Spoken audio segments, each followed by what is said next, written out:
গেল কয়েকদিন ধরে আলোচনায় বাংলাদেশ ক্রিকেট বোর্ডের শীর্ষ পদে পরিবর্তন।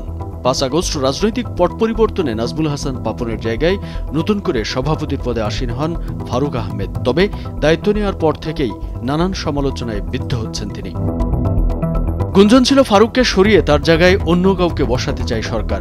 শেষমেশ সেই গুঞ্জনই সত্যি হওয়ার পথে।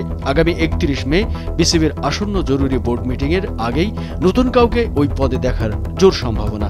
ইতোমধ্যেই ফারুককে ডেকে নিয়ে নিজেদের ইচ্ছার কথাই জানিয়ে দিয়েছেন ক্রীড়া উপদেষ্টা আসিফ মাহমুদ সজীব ভুঁইয়া। বৈঠক শেষে বিষয়টি গণমাধ্যমে স্বীকার করেছেন ফারুক। তবে তিনি এও জানিয়েছেন তাকে পদত্যাগ করতে বলা হয়নি, আর এখনই সিদ্ধান্ত নিচ্ছেন না ফারুক। কি হচ্ছে সেটা পরখ করার অপেক্ষাও তিনি।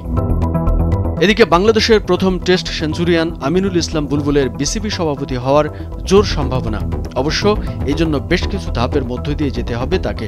আর ক্রীড়া উপদেষ্টার এমন পরোক্ষ হস্তক্ষেপে একটি বিষয় মোটামুটি স্পষ্ট, যে কোনো প্রক্রিয়ায় অন্তর্বর্তী সময়ের জন্য আমিনুলই দেশের ক্রিকেটের নিয়ন্ত্রণ সংস্থাটির শীর্ষ পদে আসীন হতে যাচ্ছেন।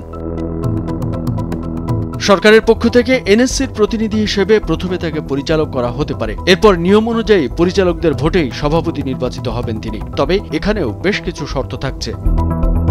আগামী অক্টোবরে অনুষ্ঠেয় বিসিবি নির্বাচন পর্যন্ত এই দায়িত্ব পালন করবেন আমিনুল। তবে নির্বাচনে অংশগ্রহণের সুযোগ মিলবে না।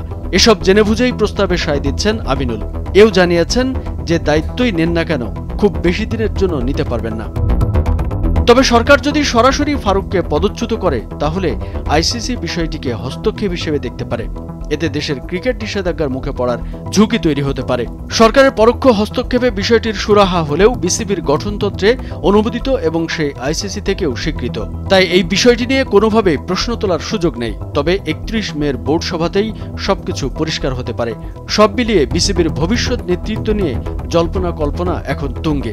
আগামী কয়েকদিন মাঠের খেলা নয়, বরং বিসিবির নেতৃত্বেই চোখ থাকবে ক্রিকেট প্রেমীদের। কামরুজ্জামান আরিফ, ভোরের কাগজ।